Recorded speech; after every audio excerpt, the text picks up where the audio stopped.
Cahaya di ujung layar.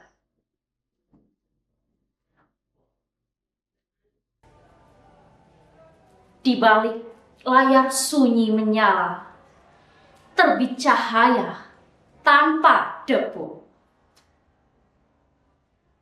Mengantar ilmu dari segala penjuru, membuka dunia tanpa suara.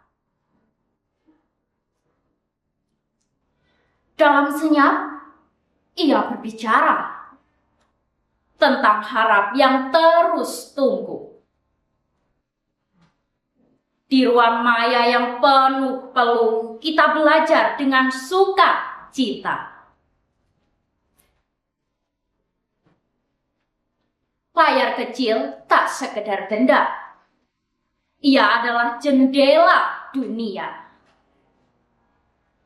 Menjadi teman kala gulita, membawa terang dalam jiwa.